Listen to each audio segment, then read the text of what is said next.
déjà en ligne Maria Bereshkova-Rishkova.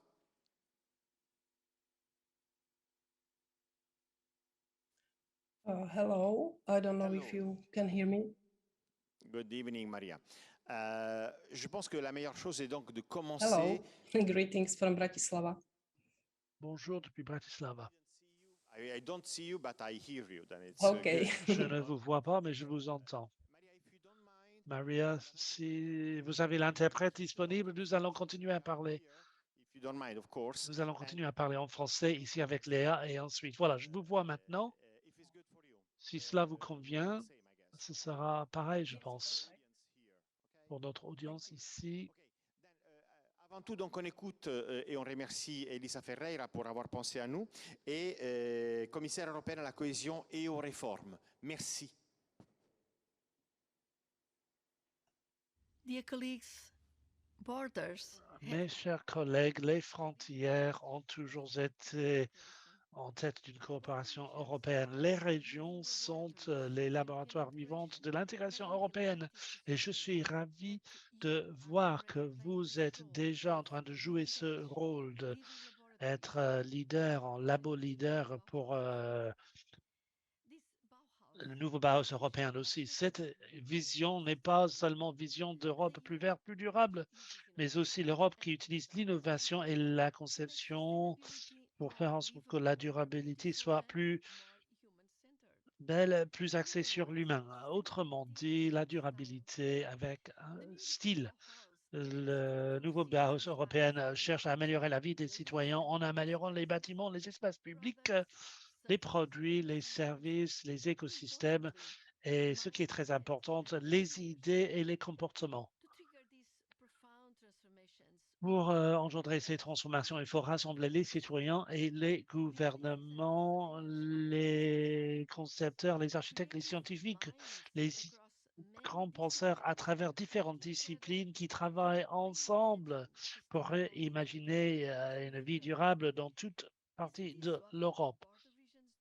C'est ça ce qu'ils font dans les régions, traverser les limites établies des silos pour toutes et tous. Il est bien de voir cette compréhension et cette expérience contribuer maintenant à ce concept du nouveau Bauhaus européen. Parmi les gagnants du prix Bauhaus 2021 était un projet Interreg et plusieurs des lauréats 2021 et plusieurs finalistes pour les prix de cette année sont en fait des régions transfrontalières. Donc, vous avez toutes et tous la possibilité d'être leader. Je vous encourage à promouvoir de manière active le nouveau Bauhaus européen dans les régions transfrontalières, y compris à travers les programmes Interreg nouvelle génération. Et je vous encourage à utiliser 3 formes de soutien que nous avons créées pour les parties prenantes au niveau régional et local. Tout d'abord, un soutien technique pour les municipalités et zones fonctionnelles, y compris à travers les frontières. Nous avons lancé un appel le 30 mars pour ceux et celles qui ont besoin d'expertise pour transformer leur plan Bauhaus dans une réalité et nous avons fait des mesures spécifiques pour les entités transfrontalières aussi. En plus, plus tard cette année, la Commission va annoncer un appel spécifique dont l'action innovatrice et la valeur de cet appel sera en total 20 millions d'euros pour la mise en œuvre de 4 ou 5 solutions innovatrices en ligne avec le nouveau Bauhaus européen. En troisième lieu, avec la Banque d'investissement européenne, la Commission a préparé un instrument financier volontaire pour des investissements qui remplissent les valeurs du nouveau Bauhaus européen. Cela sera lancé ce mois-ci, ce mois de juin 2022. Pour en prendre davantage de ces opportunités et d'autres qui sont encouragés aussi pour encourager ceux et celles qui vous entourent de faire de même. Les régions transfrontalières ont l'habitude de travailler avec différentes parties prenantes. Par définition, vous tirez sur différentes traditions de pensée. Vous êtes ouverte à de nouvelles idées et d'innovation. Vous avez été en tête de différentes vagues précédentes de l'innovation européenne et de l'intégration. Donc, ou de mieux que les frontières pour créer les manières de vivre de notre avenir vers la durabilité avec style aussi et la qualité de la vie. Je suis certaine que les expériences que vous allez entendre citer aujourd'hui vont vous inspirer et vous rassurer sur les valeurs de ce concept du nouveau barrage européen pour une coopération transfrontalière en Europe. Je vous souhaite de manière sincère une discussion fructueuse. Merci beaucoup. Voilà, on remercie Madame la commissaire Elisa Ferreira. Et donc, à ce moment-là, on comprend bien à quel point le New Bauhaus devrait littéralement pousser un nouveau mouvement, une nouvelle manière de voir, même motiver les gens à trouver tout un tas de solutions par le biais les plus ouverts possibles. Alors, c'est tout à fait naturel de, maintenant qu'on n'a pas la commissaire avec nous, demander à ce moment-là à Maria Benashkova-Rishkova, de facto, en quoi consiste le New Bauhaus européen comme manière d'agir. Comment vous pourrez nous expliquer en quoi cela développerait quelque chose de nouveau que nous verrons sur le territoire? Yes, thank you. Maybe I will ask Oui, merci. Je vais peut-être demander une présentation pour m'aider à soutenir certaines idées. if I may ask. Si je peux demander à voir ma présentation. And thank you for this Et introduction. merci pour cette introduction. Et pour un rappel, je vous parle maintenant depuis Bratislava. C'est la ville capitale qui est sur la frontière, littéralement. OK, merci. OK, en grève, voilà, mon nom. Diapositive suivante, s'il vous plaît. Okay, may I ask you? Okay, thank you.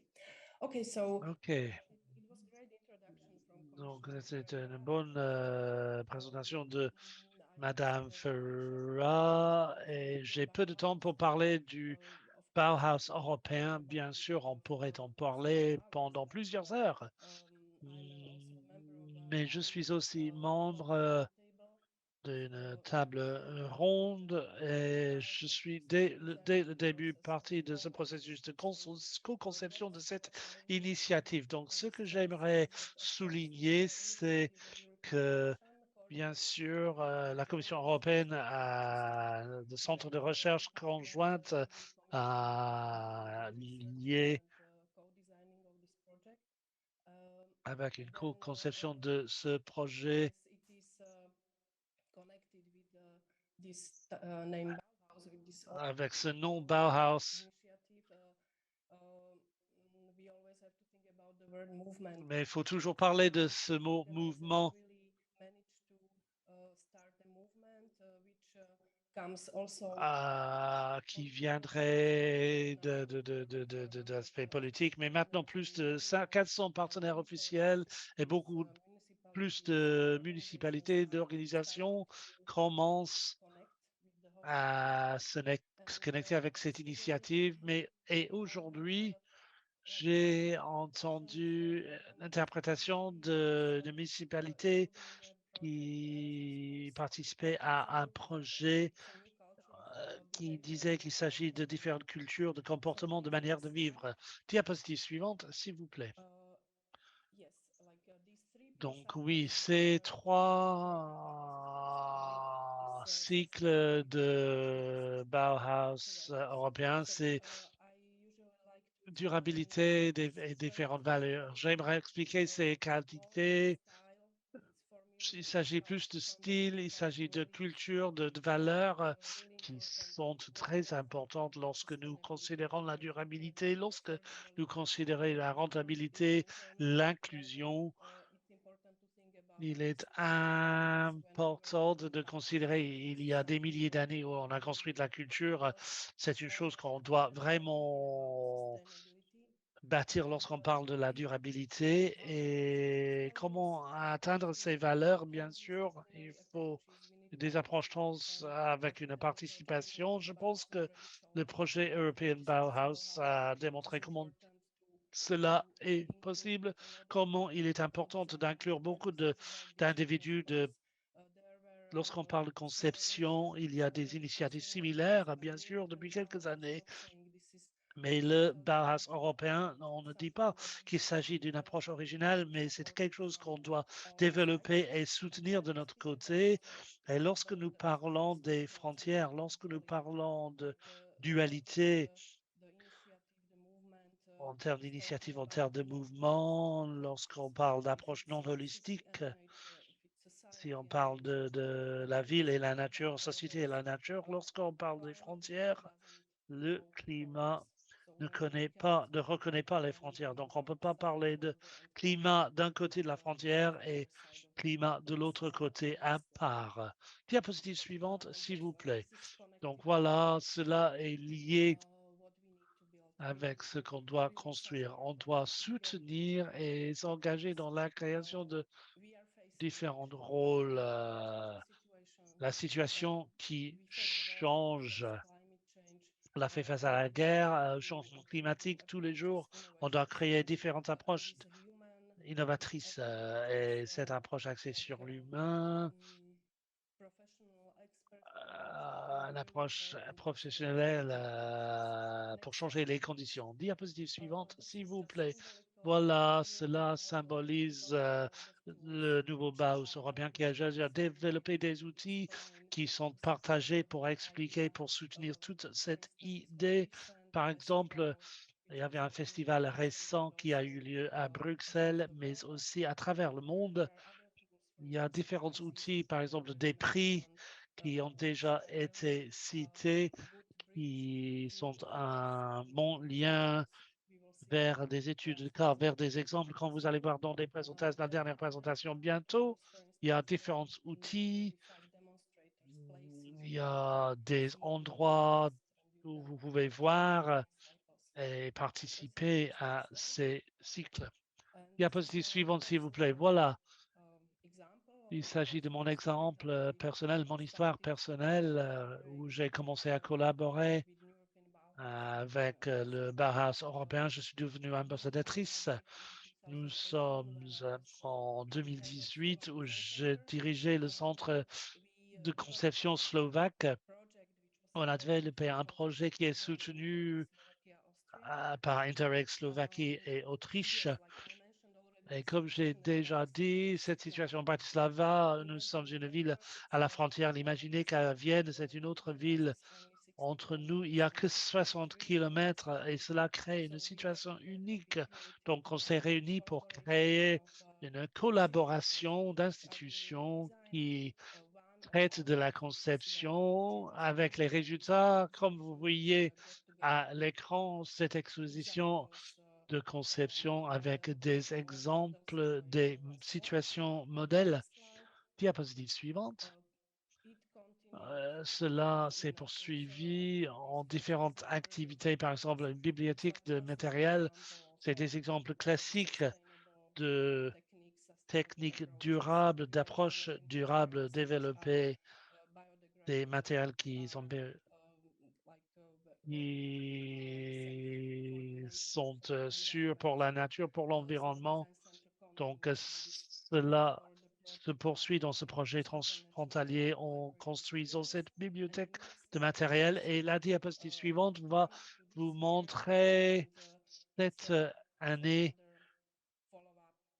où il y a une suite de cette approche de ce projet avec Vienne. C'est un projet de changement climatique avec des organisateurs de la Slovaquie et de l'Autriche et c'était aussi un atelier pour les éducateurs aussi. On en a eu début juin. Il y a différentes parties de ce projet, mais je voulais vous montrer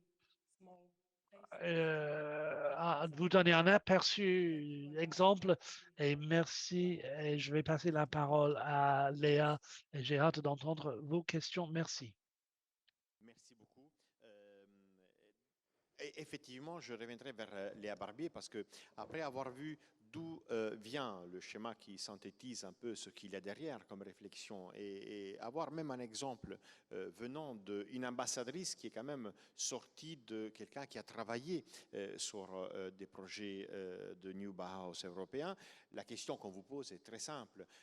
Vous avez répondu à cet appel d'offres, vous avez dû concrétiser votre projet. Comment on passe, comment on fait un projet concrètement parlant? Comment vous êtes arrivé à faire ce que vous faites aujourd'hui, répondant au New European Bauhaus?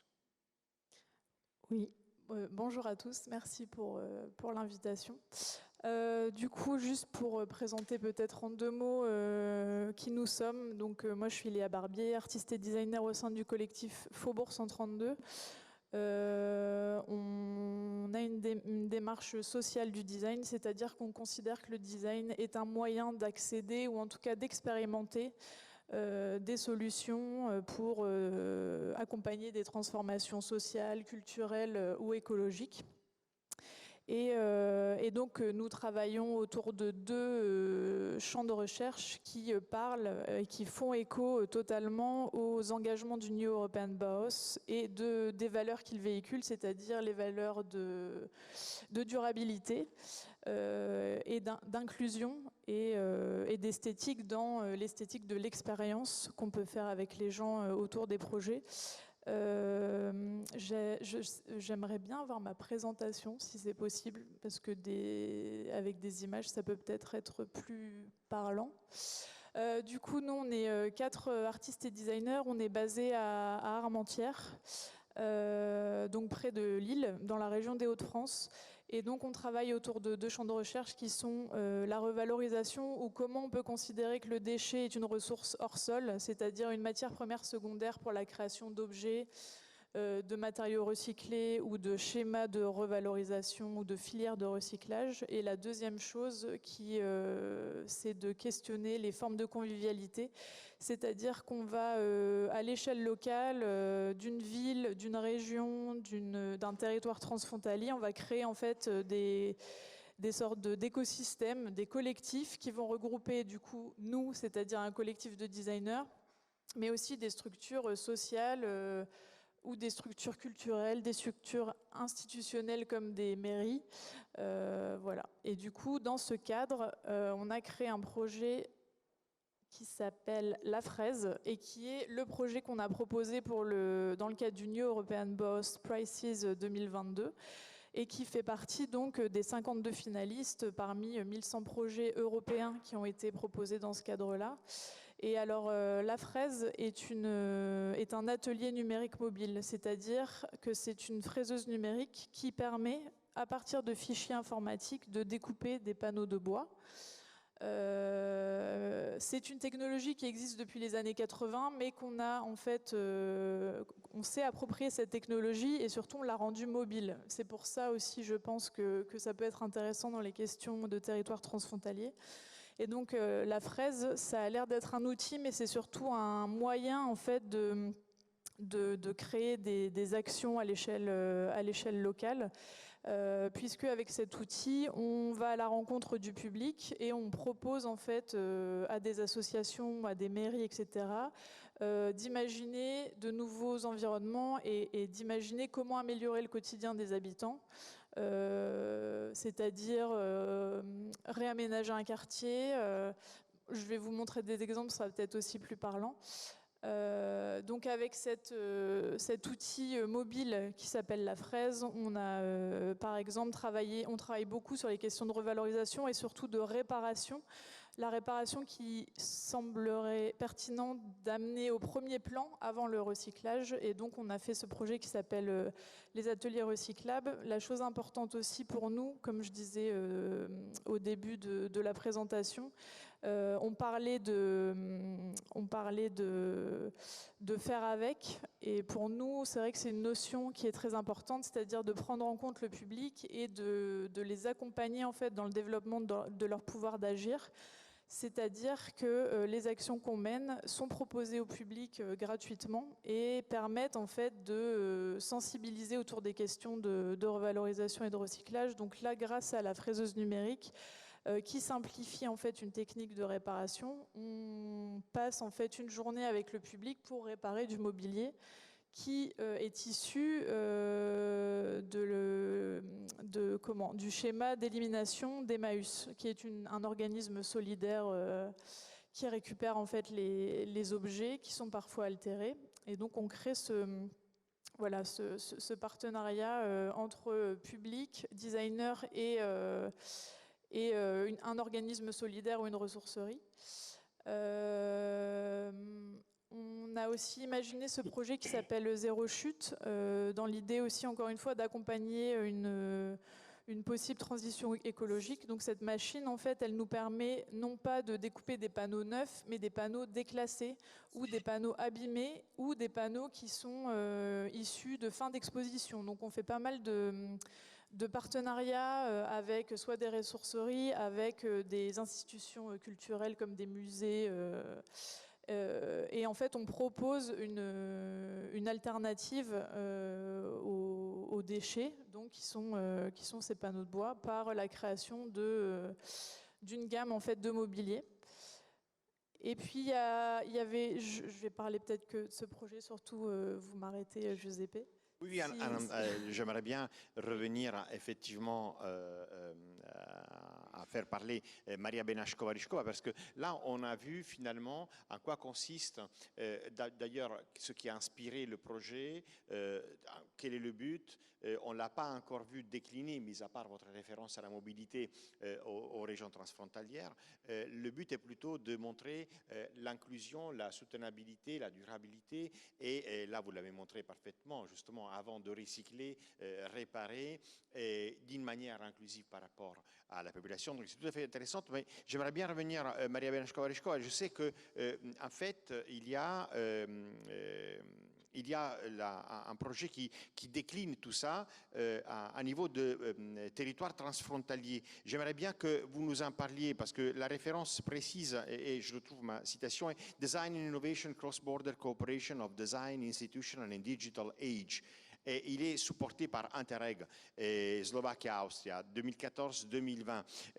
Ça, c'est ce qu'on appelle vraiment une leçon à tirer. J'aimerais bien qu'on puisse décliner ce projet du nouveau Bauhaus européen au travers de cette expérience sur les territoires transfrontaliers, s'il vous plaît. Thank you. Yes, like Oui, merci.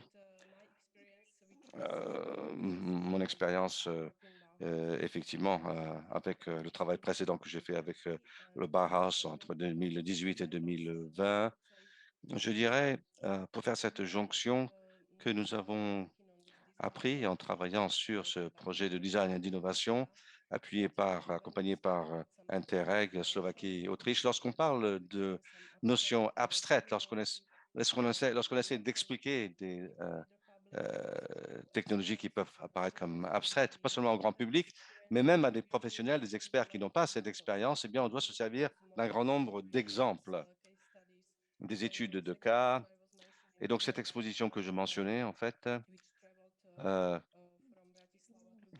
qui s'est déplacée de Bratislava à Vienne, et pendant la Covid, ça s'est arrêté, malheureusement, bien sûr. L'idée était d'exhiber également, d'exposer également dans le musée original Bauhaus, mais dans cette exposition, nous avons recueilli un grand nombre d'exemples pour essayer de concrétiser le projet, et c'est important pour comprendre l'initiative Bauhaus. Lorsqu'on parle du pacte vert européen, lorsqu'on parle de ce parcours vers un avenir sans carbone, ce sont des concepts très importants, mais très théoriques, bien sûr, et il faut tenir compte d'exemples concrets. Et c'est ce que nous faisons. Nous avons recueilli des exemples dans notre projet et nous avions pas mal de matériaux qui nous permettaient de démontrer cela et d'inspirer les autres. Et les initiateurs du Bauhaus européen m'ont contacté et puis tout d'un coup, ça s'est fait. On s'est rendu compte qu'ils essayaient de faire exactement la même chose. Ils essayaient de recueillir autant d'exemples que possible de ce qui peut être fait par les gens qui s'y intéressent. Il y a un historique de projets, d'initiatives qui travaillent au niveau des matériaux durables, d'un point de vue écologique. Donc, il s'agit en fait d'organiser un réel mouvement. Donc, la question n'est plus de savoir ce qu'on doit faire, mais comment le faire. Et ceci est démontré en fait par ce projet. Merci. Merci beaucoup. Alors là, j'aimerais bien effectivement comment le faire, mais Madame Barbier, ce qui m'intéresse de comprendre, c'est vous habitez une zone, vous avez fait ce projet dans une zone qui n'est pas directement transfrontalière. En même temps, vous êtes vraiment près d'une zone qui est, comment dire, au cœur même de l'Europe transfrontalière, parce que vous n'êtes pas loin de l'île, etc. Et vous avez fait une petite référence par rapport à la mobilité, à l'utilisation transfrontalière de votre fraise comme projet, la fraiseuse, effectivement.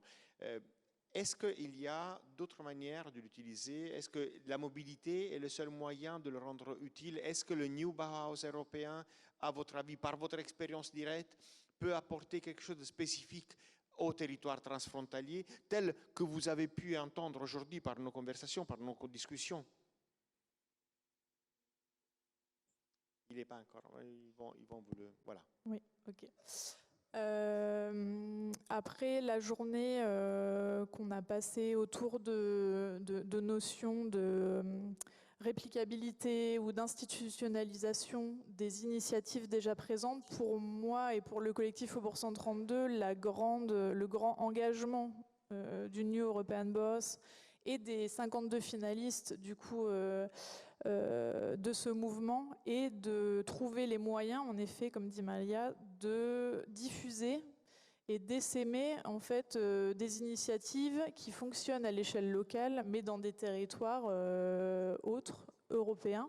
Après, nous, notre atelier se trouve à Armentières, qui est vraiment un pays, pour le coup, un territoire transfrontalier, donc qui se trouve à la frontière de la Belgique.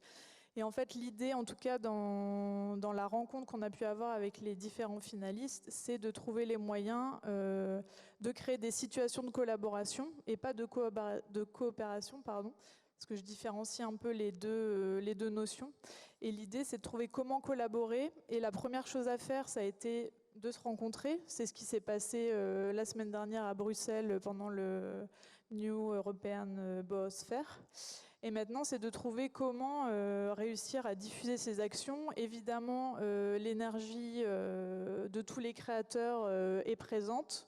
L'énergie et l'envie est présente. Évidemment, il faut aussi créer les moyens financiers de pouvoir diffuser ces actions-là, de les construire à l'échelle locale, à l'échelle transfrontalière, notamment par des programmes de financement comme Interreg, où il y a déjà eu en fait des projets créés entre des collectifs de designers, des centres sociaux, des maisons d'accueil pour des réfugiés. Et en fait, c'est ces projets exemplaires qu'il faut maintenant réussir à répliquer. Et pour ce qui est en tout cas du cas du projet La Fraise, pour nous, en fait, le côté mobile n'est pas anodin. On l'a créé parce qu'on voulait aller à la rencontre des gens, on voulait pouvoir aller dans l'espace public, pouvoir créer des situations de collaboration et pouvoir donner le pouvoir d'agir aux citoyens, tout en gardant en tête qu'il faut créer des vrais collectifs avec des vrais relais de territoire, c'est-à-dire des associations, des collectivités, et que nous, en tant que créateurs, on peut par contre être le moyen de concrétiser cette action par le citoyen. Aujourd'hui, on a parlé d'une prise de conscience des citoyens. Moi, je pense qu'il y a plus qu'une prise de conscience. Les citoyens veulent agir. C'est vrai que nous, avec l'expérience qu'on a eue sur le terrain, on voit en fait qu'à partir du moment où on concrétise les idées des citoyens, il se passe quelque chose. Il se passe un lien de confiance, il se passe voilà, la valorisation de leurs compétences, de leur savoir-faire, etc. Et du coup, c'est primordial, essentiel voilà, de multiplier ce genre de projet. Est-ce que vous rencontrez vos 52, 51 collègues finalistes de ce projet? On les a rencontrés, oui. Vous les avez rencontrés? Ouais. Ça s'est fait une fois et après, salut, au revoir tout le monde. Alors, c'était il y a une semaine. Il y a une semaine, Voilà. C'est bien, c'est un amour qui grandit. Exactement, c'est Okay. le début. Alors, puisque on en a parlé, les territoires de frontières, le transfrontaliera par cette forme je dirais même de diversité acquise sur une échelle territoriale assez réduite, sont un élément de richesse. Alors, ça serait quand même intéressant. Imaginez, je ne le sais pas, Maria, je le dis aussi à vous, imaginez par exemple une série de rencontres entre les gagnants, les finalistes de ce New European Bauhaus sur des territoires transfrontaliers pour montrer le projet en quoi ça consiste et même aller à la rencontre pour stimuler des collaborations, puisque là, vous avez des ressources vivantes, bien précises, de vivacité, habituées à la diversité, habituées à faire avec la diversité. Je ne sais pas, je lance un caillou dans la mare.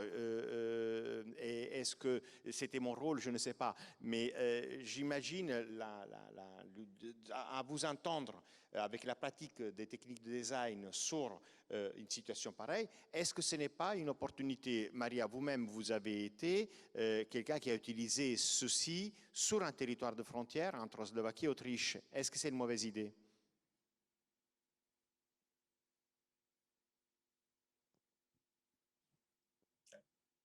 Yes, of course, Oui, tout à fait. Nous avons déjà parlé de quelques exemples et je pourrais peut-être ajouter qu'il est important de créer des collaborations et bâtir une confiance entre les experts. Et je peux imaginer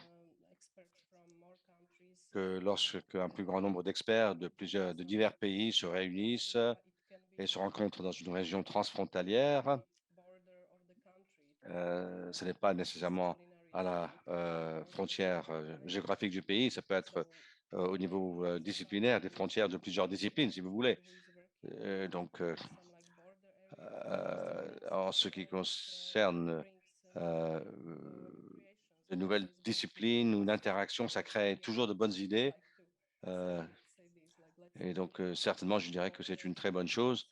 Donc, il faut réfléchir aux frontières et à traverser les frontières, pas seulement les frontières géographiques, mais des frontières abstraites aussi qui peuvent exister entre différentes disciplines.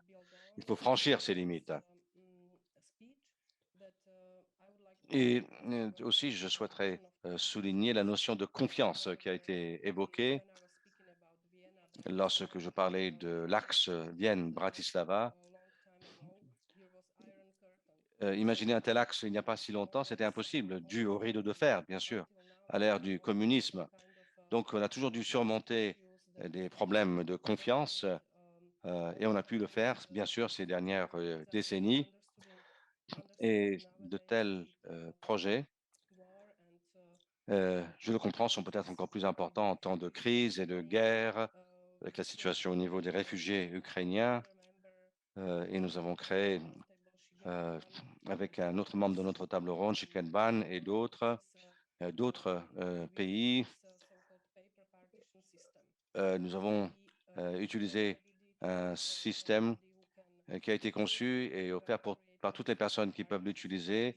Et on a créé des systèmes de partition papier dans les centres de réfugiés pour les Ukrainiens qui venaient ici en Slovaquie. Et ça s'est produit très rapidement.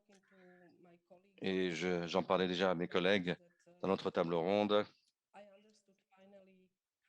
car j'ai compris enfin que la création de réseaux, la création de collaborations transfrontalières, de groupes de personnes qui travaillaient sur certains principes et valeurs communes, qu'il s'agissait en fait de bâtir cette confiance et de concrétiser avec des projets réels, surtout dans les moments de crise. On sait à ce moment-là en qui on peut avoir confiance, qui appeler, comment entretenir un dialogue. Et donc, je comprends ces initiatives et ces projets comme étant également des bâtisseurs de confiance, si vous voulez. Merci beaucoup. Merci pour cette manière positive et propositive de conclure cette première journée. Je remercie évidemment Léa Barbier avec moi et Maria Benashkova-Rychkova. Merci pour avoir été parmi nous. Nous, on se donne rendez-vous pour les travaux demain à 9h15. Mais là, vous avez le cocktail dînatoire. Donc, je vous remercie pour votre participation active. Bonne fin de soirée et merci à vous tous. Merci. Bye bye.